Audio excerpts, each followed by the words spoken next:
Salmo 24, versículo 1. Del Señor es la tierra y todo lo que en ella hay, el mundo y los que en él habitan.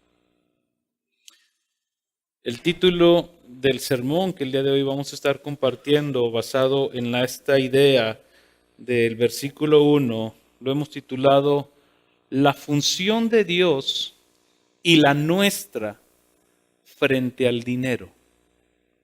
La función de Dios y la nuestra frente al dinero. Los grandes estudiosos han determinado que hay tres grandes dioses que compiten por la preeminencia o la supremacía del corazón del hombre. Uno es el poder. El segundo es el placer. Y la tercera cosa es la avaricia o la codicia o el dinero. Son cosas que constantemente en la vida de los hombres están luchando por querer tener la posición de nuestro corazón. Y algo que nos enseña el versículo 1 del capítulo 24 es un principio fundamental del cual tenemos que partir toda la enseñanza del día de hoy. El versículo 1 nos debe de servir como el cimiento sobre el cual vamos a ir edificando juntos lo que la Escritura enseña con relación a cuál es la función de Dios al darnos riquezas, cuál es la función nuestra al administrar aquello que nos ha sido concedido por gracia. Y este versículo, el principio que nos permite ver es que Dios es el dueño de todos y de todo lo que hay. Esta parte donde dice, del Señor es, nos habla de una pertenencia. Nos habla de que alguien es dueño, a alguien le pertenece todo lo que hay en el mundo. Y que los que habitan en ese mundo también tienen un dueño. No nos pertenecemos. Así que el principio que debemos entender y sobre el cual quiero que tú y yo vayamos poniendo el cimiento es ese. Dios es dueño de todo y de todos. Si tú y yo no llegamos a comprender este punto, nos vamos a encontrar peleando el día de hoy en nuestros corazones por ganar la supremacía de nuestro corazón sobre aquel Dios que está compitiendo. No solamente puede ser el dinero, sino el placer, el poder, lo que esté queriendo ganar, el gobernar tu vida. Dios, al ser el creador de los cielos y de la tierra, lo vemos en Génesis capítulo 1, a pesar de que todo fue corrompido por el pecado en la creación, Él sigue teniendo el derecho de reclamar para sí todas las cosas. No importa que se haya corrompido con el pecado. Decía un autor que no hay, él lo decía creo que en pulgadas, no hay una pulgada de la cual Dios no pueda reclamar en toda la existencia del universo como suya. Todo le pertenece al Señor. Dios tiene la patente de todo lo creado. Él tiene el título de propiedad de tu vida, de tus hijos, de tu casa, de tu carro, de tu inteligencia para hacer negocios, de la capacidad para administrar. Vayan conmigo a Ageo capítulo 2, versículo 8. La Escritura declara esta hermosa verdad de que Dios tiene la patente. ¿Qué es una patente? Una patente es cuando una persona, ¿verdad?, descubre algo, inventa algo y va, lo registra y le dan los derechos exclusivos de esa cosa que él hizo. O sea, nadie más lo puede decir que Él lo hizo. Nadie más puede llegar a presentar el mismo producto. Y algo hermoso que nosotros vemos en la Escritura es que Dios dejó establecido en la palabra que Él tiene la patente de tus bienes y de tu propia vida. Vean cómo dice Ageo, capítulo 2, versículo 8. Mía es la plata y mío es el oro, declara el Señor de los ejércitos. Dado que el Señor es dueño de todo, surge una pregunta. ¿Qué lugar ocupa el hombre entonces sobre las cosas? ¿Qué lugar ocupa el hombre sobre las posesiones que tiene? ¿Sobre la familia que tiene? ¿Qué lugar ocupa el hombre sobre los hijos? ¿Sobre la empresa que Dios te dio? ¿Sobre el trabajo que Dios te dio? Si de Él es todo, si Él es el dueño. ¿Qué posición debemos de jugar tú y yo? Algo que el mundo ha querido o no ha querido entender es que la humanidad o los hombres no somos autónomos.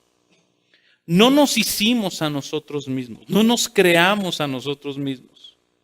No somos obra de la casualidad, somos gente que debemos depender de un Dios creador, de un Dios que sustenta todo con el poder de su palabra. Pero el mundo no ha querido entender eso. La humanidad ha querido vivir una vida de autosuficiencia, de autodependencia y creyéndose más sabio que Dios. Vivimos en un mundo muy parecido al pueblo de Israel que narra Jeremías. Gente que dice que es sabia, pero que nunca consulta la palabra de Dios para adquirir su sabiduría. Así es como hemos querido vivir. Pero hay múltiples pasajes de la Escritura que nos hablan que tú y yo no solamente no nos hemos creado nosotros mismos, sino que le pertenecemos a Dios. El Salmo 100, por ejemplo, en el versículo 3, dice, sabed que Él, el Señor, Él nos hizo y no nosotros a nosotros mismos. Y no solo las cosas visibles le pertenecen a Él, las cosas visibles y las invisibles. Porque a lo mejor habrá alguien que no está luchando en su corazón por la supremacía de los bienes o del dinero, o tenga en su corazón un buen entendimiento acerca de lo que son las finanzas, el dinero que Dios te ha dado. Pero ¿qué tal si nuestro corazón está luchando por algo más? Algo que no es el dinero. Algo que también le pertenece a Dios, lo cual Dios lo creó para sí mismo. Pero hay gente que lucha por querer ser reconocida. Y la fama que él quiere adquirir, Dios la hizo para él mismo. Hay hombres o mujeres que pelean por tener la admiración y la aprobación de toda la demás gente, pero aún esa admiración Dios la hizo para que el hombre le admire a Él. No hay nada, mi hermano, en este mundo que Dios no haya hecho para su propia gloria. Vayan conmigo a Primera de Crónicas, versículo 29. Crónicas, capítulo 29, versículo 11. Fíjense cómo comienza este texto. Aquí está Esdras escribiéndonos esta parte del texto de la Escritura. Dice, tuya es, oh Señor, la grandeza, el poder, la gloria, la victoria, la majestad. En verdad, todo lo que hay en los cielos y en la tierra, tuyo es el dominio, oh Señor, y tú te exaltas como soberano sobre todo. De ti proceden las riquezas y el honor. Tú reinas sobre todo. Y en tu mano está el poder y la fortaleza, y en tu mano está engrandecer y fortalecer a todos. Esdras quiere que tú y yo pensemos algo del Señor. Esdras tiene una idea en mente con relación a cuando tú y yo estamos peleando por querer tener algo que no nos corresponde. Y la idea que Esdras quiere poner en nuestro corazón es que Dios es el dueño y propietario de todo.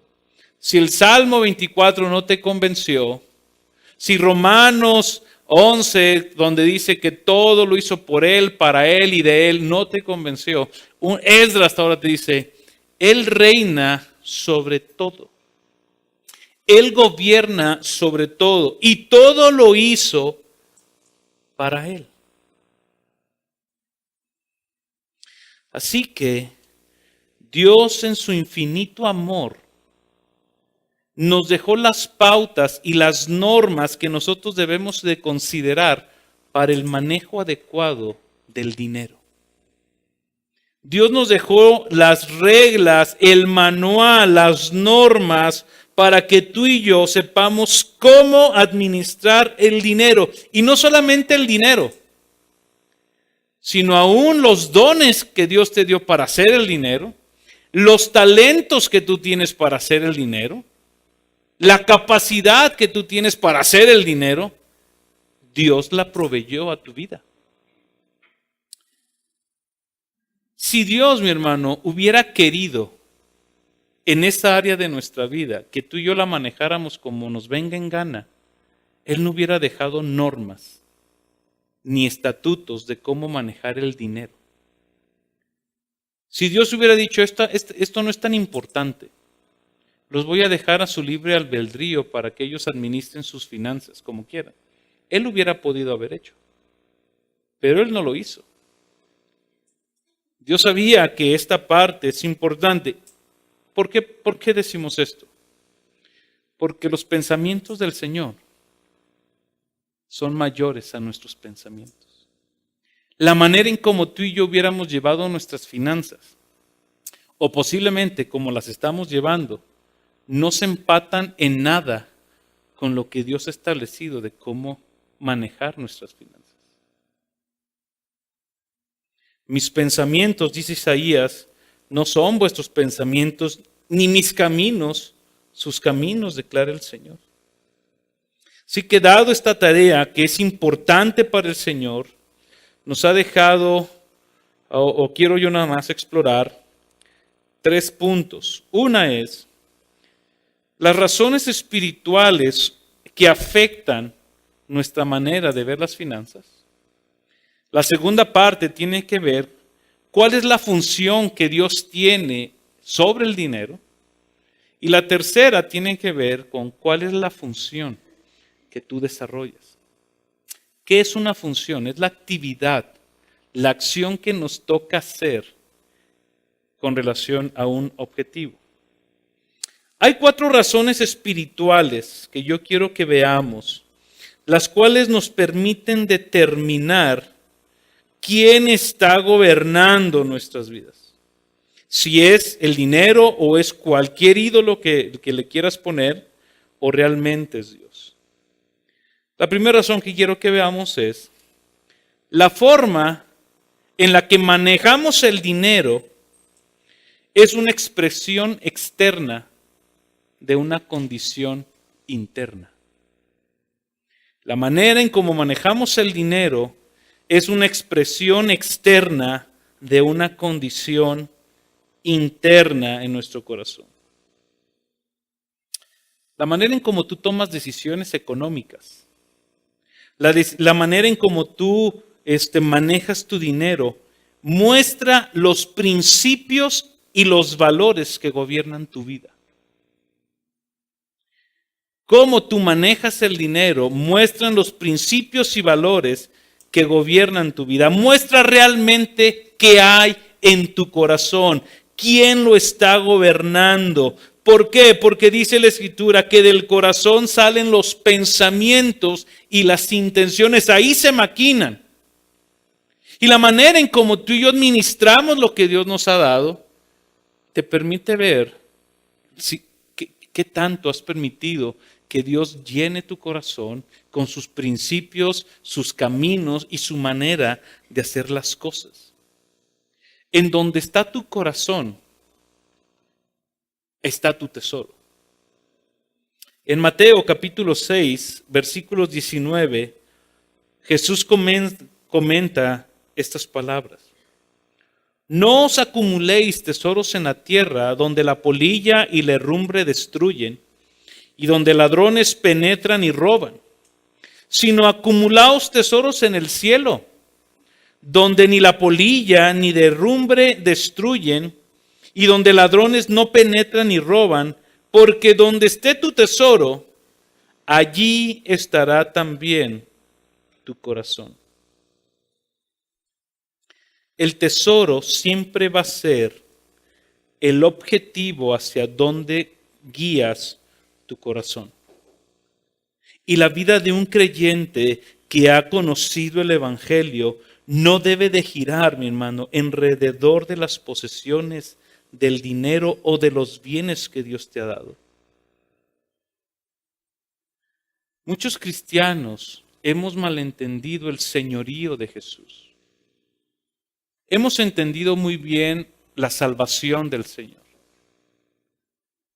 Pero cuando se trata del señorío de Cristo y más sobre el manejo del dinero, de nuestras posesiones, muchos cristianos lo queremos ver divorciado, como que son dos cosas que no se llevan. Pero la Escritura no lo ve así. Es más, Dios mismo no lo ve así. En Lucas capítulo 12, versículo 15, Jesús dice las siguientes palabras. Y lo voy a leer en la versión NBI porque trae un poquito más de claridad. Dice, tengan cuidado, absténganse de toda avaricia, porque la vida de una persona no depende de la abundancia de sus bienes. Pero parece ser que en este mundo se nos ha enseñado de manera diferente. Este mundo nos ha dicho que entre más tú tengas, entre más bienes tengas, eso te va a dar propósito de vida, te va a dar identidad como persona, le va a dar sentido a tu existir. Pero la Escritura te enseña algo en Romanos capítulo 14, versículos 7 y 8, que si vivimos, para el Señor vivimos. Y si morimos, para el Señor morimos. Por tanto, ya sea que vivamos o que muramos, del Señor somos. El dinero no te va a dar lo único que Cristo puede dar. Segunda cosa que muestra, por segunda razón espiritual de por qué es importante. En nuestra vida, el dinero va a competir con Cristo. En nuestra vida, el dinero va a competir con Cristo. Por nuestra naturaleza pecaminosa, nos encontramos en una lucha constante por la supremacía de nuestro corazón. Y en esa batalla, el dinero y los bienes no están fuera de ella. Y Cristo, con su sabiduría preciosa y hermosa, y sabiendo cuán pecador eres tú y cuán pecador soy yo, y cuál es la tendencia a inclinarnos hacia el dinero, escribió esto. Mateo 6:24. Nadie puede servir a dos señores, porque o aborrecerá uno y amará al otro, o se apegará a uno y despreciará a otro. No puedes servir a Dios y a las riquezas. No se puede. Hay una lucha constante por nuestro corazón. Y esta lucha, mi hermano, siempre va a tener un ganador y un perdedor. No hay empate. No existe tal cosa de un estrado con dos lugares para un primer lugar. No lo existe, ni carnalmente ni humanamente. Porque si existiera eso, diríamos, pero ¿quién fue el mejor? ¿Quién fue el mejor? Es que los dos llegaron igual. Pero ¿quién llegó? Pero ¿quién salió primero? No, pues yo gané. Siempre hay algo que quiera competir. Ve cómo el corazón de Dios. Deuteronomio capítulo 5. Aquellos que han estado leyendo Jeremías o que han estado llevando su programa en Jeremías, vez tras vez, el Señor ha llamado a arrepentimiento al pueblo por haberlo abandonado por dioses ajenos. Y Dios había dado esta palabra. Verso 7 del capítulo 5. No tendrás otros dioses delante de mí. No te harás ningún ídolo, ni semejanza alguna de lo que está arriba en el cielo, ni abajo en la tierra, ni en las aguas debajo de la tierra. No los adorarás, no los servirás, porque yo, el Señor tu Dios, yo soy un Dios, ¿cómo dice? Celoso. ¿De quién? De tu adoración, de tu corazón, de tu entrega total. Aún nuestra mente muy humana ha rebajado la idolatría. Pues gracias a Dios no adoramos imágenes, ¿verdad? Pero no solamente es eso. Ningún Dios. Creo que fue Pedro quien leyó el Salmo 115. Son dioses que tienen ojos pero no ven, manos pero no palman, boca pero no hablan, oídos pero no oyen, pies pero no caminan. Y lo más impresionante es que dice que aquellos que los adoran y les sirven terminarán igual que ellos, muertos e inútiles, porque para nada sirven los dioses. El dinero es igual. Cuando el dinero gobierna tu vida, es igual de inútil como lo enseña el Salmo. La mayoría de los cristianos reconocemos a Jesús como Señor y Salvador, pero nos cuesta trabajo pensar que el dinero compite contra el señorío de Cristo. Dice un autor conocido, dice, no podemos separar el creer en Cristo como Salvador y someternos a Él. El señorío de Jesús sobre la vida de sus hijos incluye el dominio, la autoridad, la soberanía y el derecho de gobernar en todo lo que el hombre es. No podemos separar el gobierno soberano de Dios y la salvación del Señor. Tercer punto, tercera razón espiritual de por qué es importante que sepamos. Es importante que entendamos que el dinero y las posesiones no son malas. Tener dinero, tener buena casa, buenos carros, buena ropa, no está mal. No son cosas malas en sí mismas. ¿Qué es lo que está mal?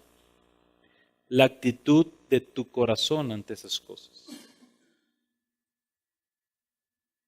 Y el no tenerlas no está mal. El no tenerlas no está mal. Porque aún en no tenerlas demostrarás cuál es la actitud de tu corazón.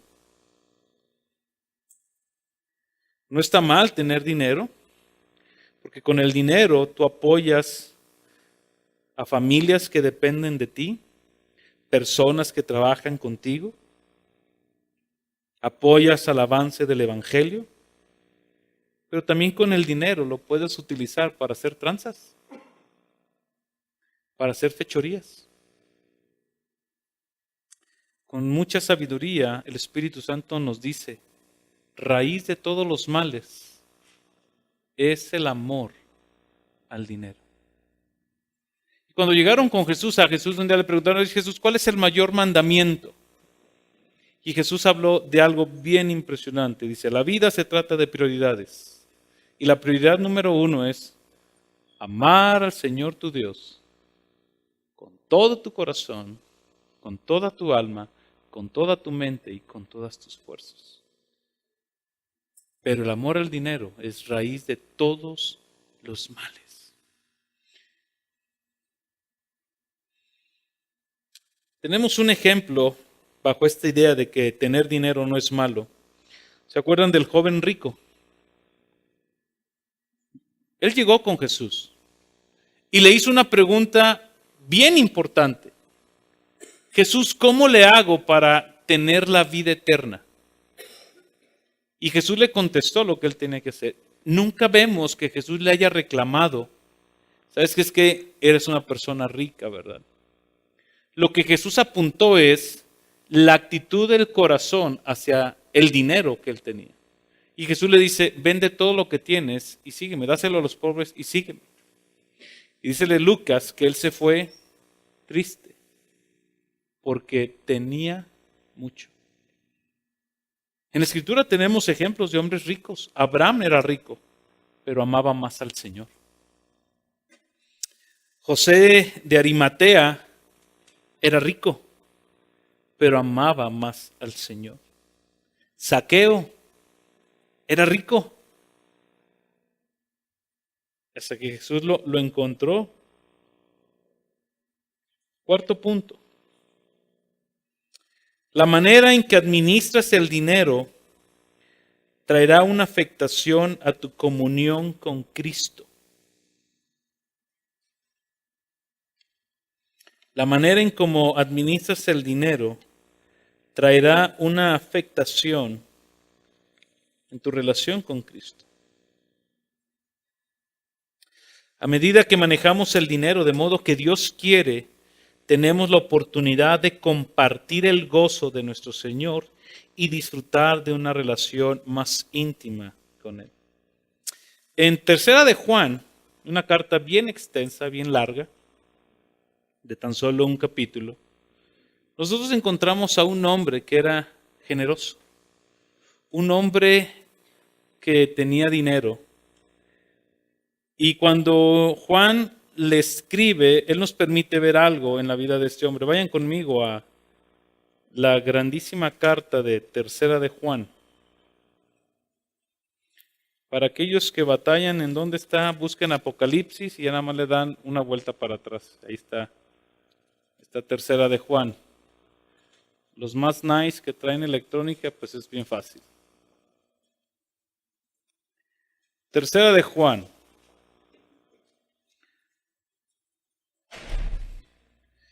Dice lo siguiente, versículo 2. Bueno, versículo 1 para entender. El anciano, o sea, Juan, al amado Gallo, a quien yo amo en verdad. Amado, ruego que seas prosperado en todo, así como prospera tu alma, y que tengas buena salud. Pues me alegré mucho cuando algunos hermanos vinieron y dieron testimonio de tu verdad, esto es, de cómo andas en la verdad. Amado, ruego que seas prosperado en todo. Este Gallo era un hombre que estaba ayudando a la iglesia. Y algo interesante es cómo Juan nos dice que este Gallo, este hermano, caminaba en la verdad. Amaba a Dios. Deseaba servir al Señor. Y Juan ora por él. Dice, lloro para que prosperes.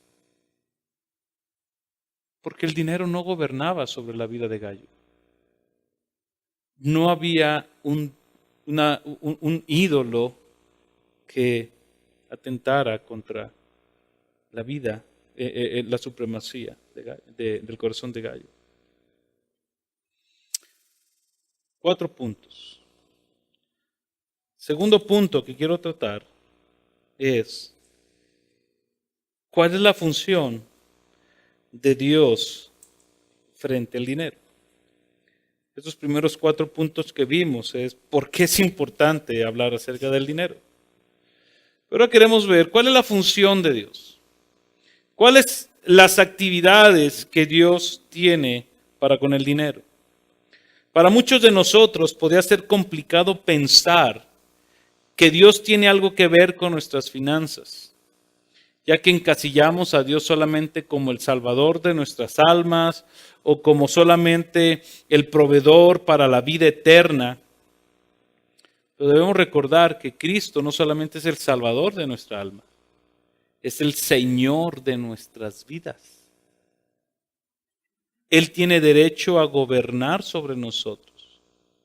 Él tiene derecho de pedirnos y de exigirnos lo que Él quiera, pero siempre lo hará conforme al beneplácito de su voluntad. Él, además de ser el creador de todo, Dios tiene una participación muy importante en el trabajo que nos ha encomendado de administrar lo que es suyo. Dios tiene responsabilidades en eso. Y gran parte de la frustración y temores que como seres humanos sentimos por la cuestión del dinero se debe a que no reconocemos cuáles son las responsabilidades de Dios y cuáles no. Creemos que Dios está obligado a que en la medida en que yo siembro, esa medida Él me tiene que dar. Eso es un mal que ha hecho el Evangelio de la prosperidad. Presentar a Dios como la maquinita de dinero que en la medida en que tú diezmes, tú ofrendes, tú siembres para aquí, para allá, Dios te va a dar. Pero Dios no está obligado a hacer eso. Porque Dios bendice al que quiere. Y al que no quiere, pues no. Y al que no bendice, tiene que estar contento con lo que Dios le ha dado. Feliz, dichoso con lo que Dios le ha dado. Agradecido con lo que Dios le ha dado. ¿De qué nos sirve afanarnos? Como si pudiéramos agregarle 1 hora al día de nuestras vidas. La primera función que Dios tiene, y lo voy a volver a repetir, es ser dueño de todo. Él es el dueño de todo.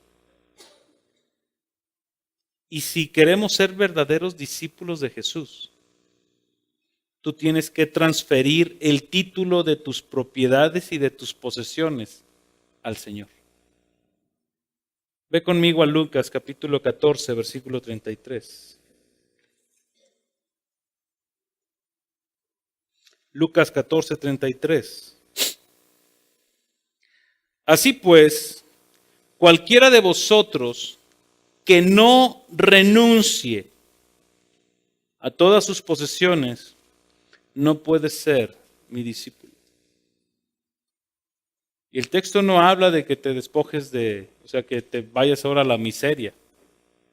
El texto nos quiere dar a entender que cualquiera que no esté dispuesto a amar menos, aquella persona que no esté dispuesto a dejar ir esas cosas con tal de ganar a Jesús, como Pablo lo enseña en Filipenses, todo eso lo tengo por basura con el fin de ganar a Cristo, no puede ser mi discípulo. Ay Dios, pero qué exagerado eres. ¿Por qué Jesús es tan tajante en esta área? ¿Por qué Jesús es tan severo en esta área? Porque está ahuyentando a los no comprometidos con Él. Está ahuyentando a los no comprometidos y quiere atraer a los verdaderos discípulos. Porque a menos que Jesús, mi hermano, sea tu prioridad número 1, nunca llegarás a ser un buen discípulo de Jesús. La segunda función que tiene Dios ante el dinero es que Él tiene control de todo. Él es soberano sobre todo. Y cuando hablamos de la soberanía de Dios, es hablar del gobierno de Dios, de la autoridad de Dios que Él ejerce sobre todo lo creado. La soberanía de Dios significa que Él es libre de hacer cuanto decida hacer según el beneplácito de su voluntad. Miren, yo he conocido gente que no tiene problemas con el dinero, pero Dios lo comienza a bendecir y comienzan con argumentos de el diezmo es bíblico. Y no estoy hablando, y ni le estoy diciendo que diezmen o no diezmen, esa es una cosa que el Señor trata con la gente. Lo que quiero llevarlos es cómo el dinero nos llega a torcer todo. Hombres fieles que aman al Señor, que son generosos, Dios los comienza a prosperar y el dinero empieza a ganar terreno y comienzan con dudas. ¿Es bíblico diezmar, pastor? ¿Es bíblico ofrendar? Que eso no es del Antiguo Testamento. Yo a veces digo, pues dame un pasaje del Nuevo Testamento donde Jesús diga que no. Es más, Jesús no te pide el 10, te pide todo.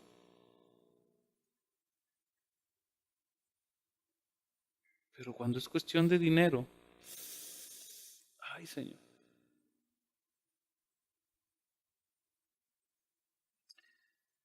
Tercer función de parte de Dios en el dinero.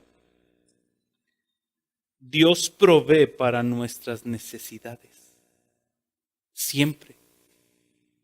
Dios provee para nuestras necesidades.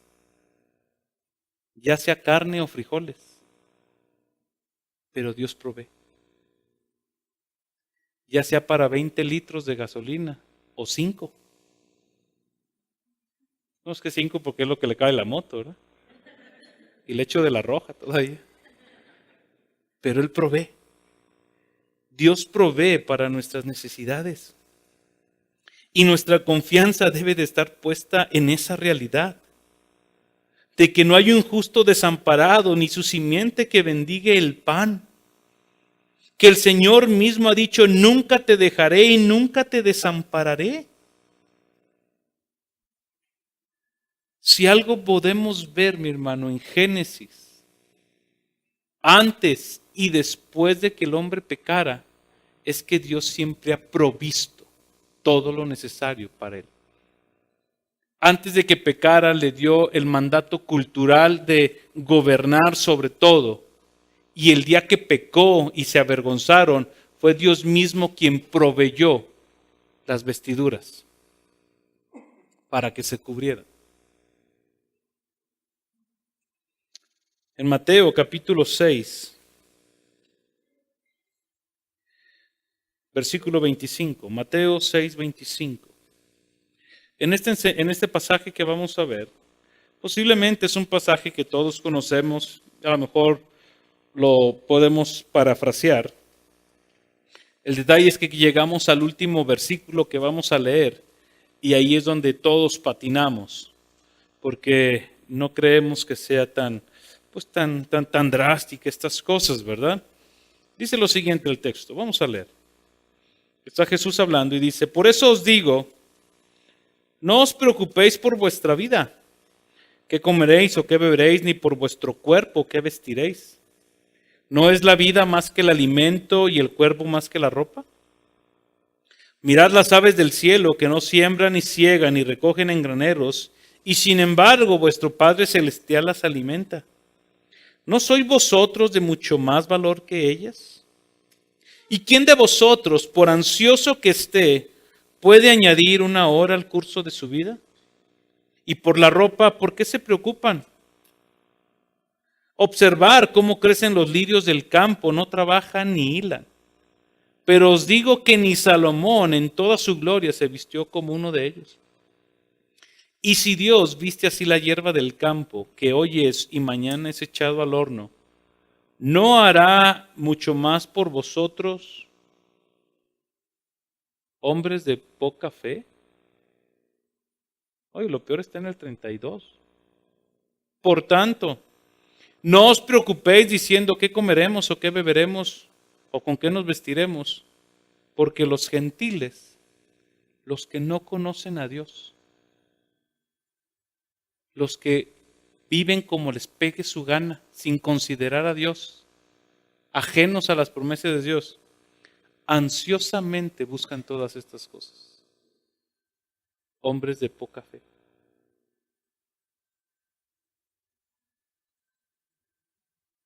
No debemos de preocuparnos por nuestra vida,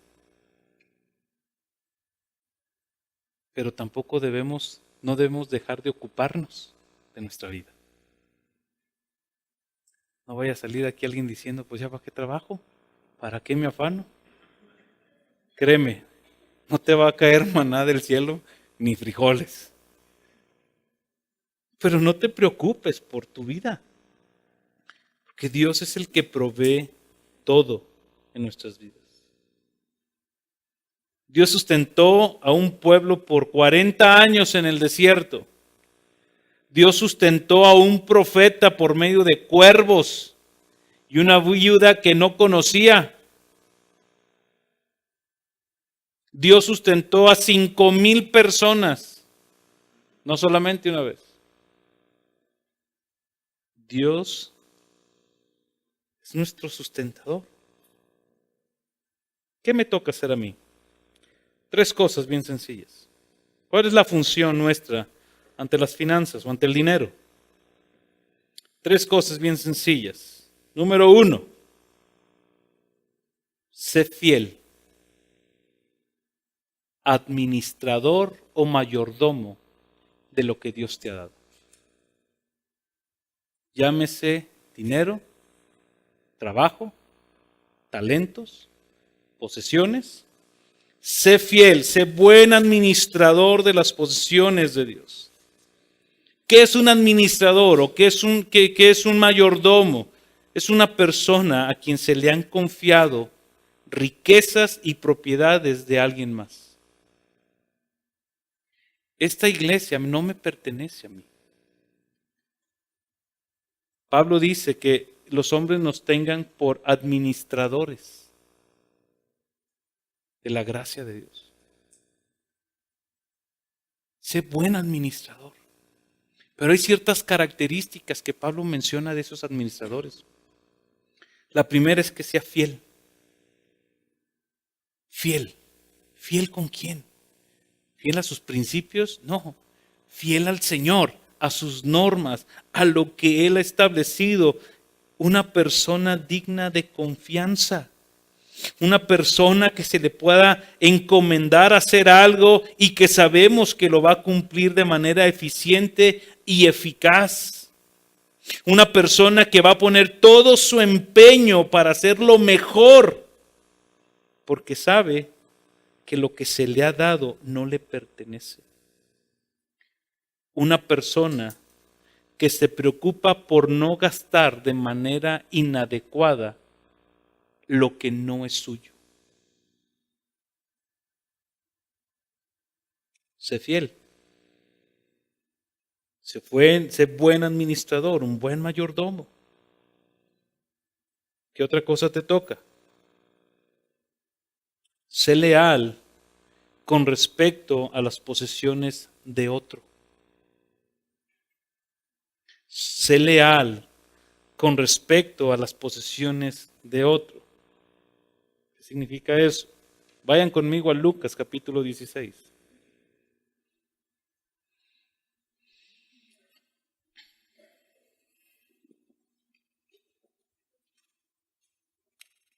Y si no habéis sido fieles en el uso de lo ajeno, ¿quién os dará lo que es vuestro? Si lo que no te pertenece no lo sabes manejar, ¿cómo querrás que Dios te bendiga con algo más? Si pides prestado, paga. Si te comprometes a algo, hazlo. Y si prestas, como dice el Salmo, prestas sin interés. Y si te lo prestan, sé responsable. No es tuyo. No te pertenece. Te pertenece a otro. Y ese otro tiene que dar cuentas de eso también. Si no eres fiel con lo ajeno, ¿quién podrá darte lo vuestro? El no entender los principios financieros de Dios en el manejo del dinero suele llevarnos a tener principios incorrectos. Y los principios incorrectos nos llevan a tener actitudes incorrectas y las actitudes incorrectas nos llevan a tomar malas decisiones. ¿Qué más te toca hacer? Sé un fiel trabajador. Porque trabajas para Cristo, no para tu patrón. Aunque dice Pedro, este sea insoportable. Y todos dicen, no, pues menos digan, ay, ¿no? Pues hace que mi patrón no es mi patrón. Colosenses capítulo 3, porque no los veo muy convencidos. Colosenses capítulo 3. Miren, ahorita es bueno así como el que no quiere escuchar se para al baño, ¿verdad? Déjame voy porque me van a hablar de cómo debo de tratar a mi patrón. Colosenses 3, 23 y 24. Y todo lo que hagas, hacedlo de corazón, como para el Señor y no para los hombres, sabiendo que del Señor recibiréis la recompensa de la herencia. ¿Es a Cristo? A quien servís.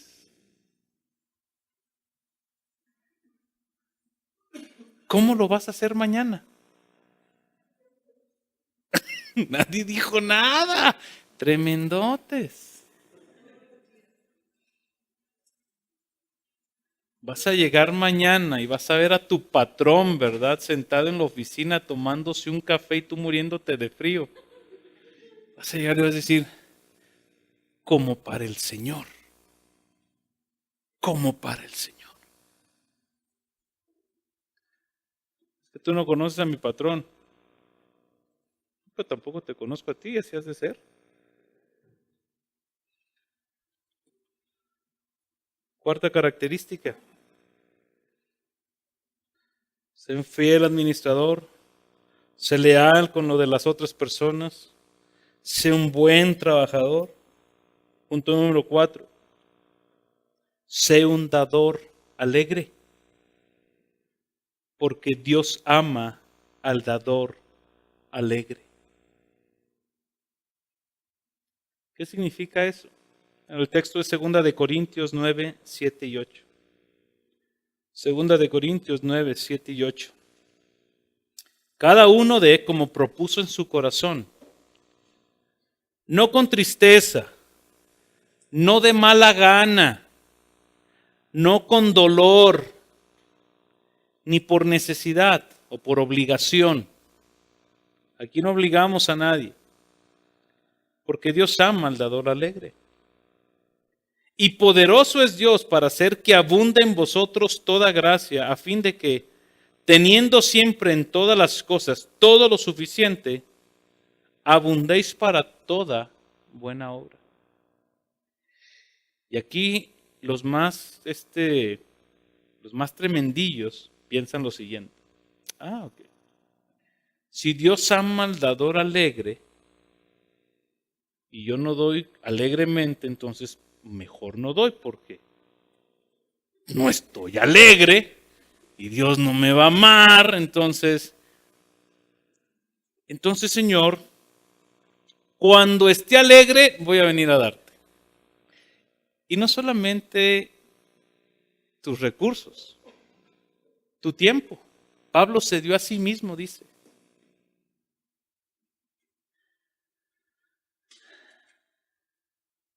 Cuando no estés alegre, da. Da. Cuando no quieras, da. Y el Señor traerá gozo a tu corazón. Así que no esperes hasta que tengas ganas de dar, porque podría pasar mucho tiempo y nunca vas a dar nada, ni de tu propia vida. Con esto termino. Sé generoso. Cuando des, da con generosidad lo que des. Tu tiempo, tus talentos, tus dones, tus recursos. Primera de Timoteo, capítulo 6, versículo 17. A los ricos de este mundo enséñales que no sean altaneros, ni pongan su esperanza en la incertidumbre de las riquezas, sino en Dios, el cual nos da abundantemente todas las cosas para que las disfrutemos. Enséñales que hagan bien, que sean ricos en buenas obras, generosos y prontos para compartir. Prontos, prestos para compartir.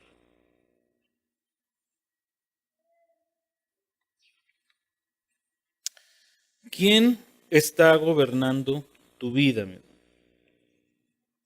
Todo el sermón fue acerca del dinero, pero comencé diciendo, cualquier ídolo puede levantarse a competir por la preeminencia de Cristo en nuestros corazones.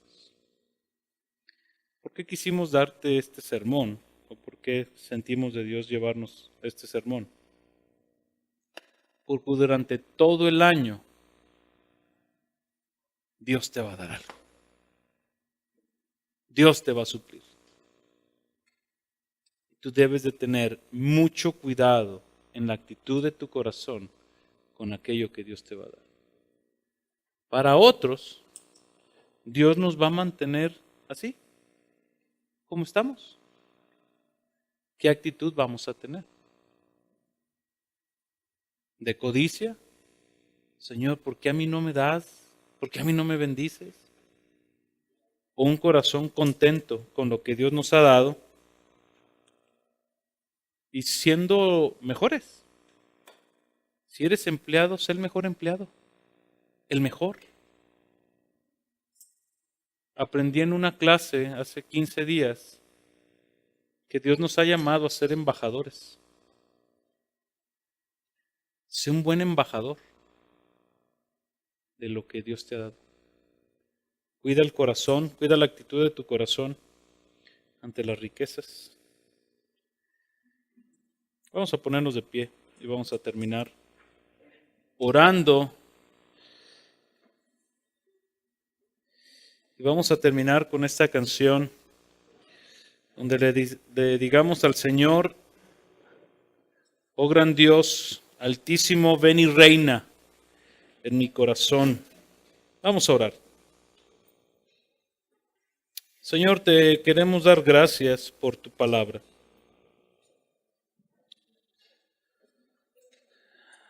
Padre,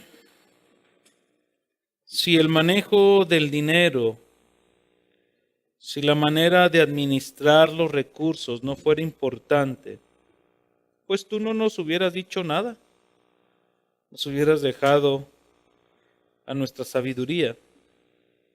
Pero para ti era importante y es importante. Tengamos cuidado con la actitud de nuestro corazón. Dios, hoy queremos pedirte perdón primeramente. Si el dinero o cualquier otro ídolo la avaricia, el placer o el poder ha querido, Señor, ocupar el lugar que a ti te corresponde en nuestras vidas. Perdónanos, Señor, si hemos adorado a ese ídolo más que a ti. Padre, porque ese ídolo nos ha llevado a tener poca fe en ti, a no confiar en ti, sino a vernos como los superhombres, que podemos salir adelante solos, o que no te necesitamos, o que no queremos que entres a esa área de nuestra vida.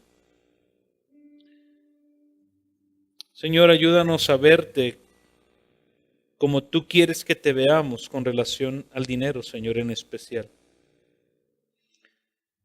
Como el Rey que es dueño de todo, que todo lo controla y que provee para nuestras necesidades. Señor, ayúdanos a ser buenos administradores de tus posesiones, Señor.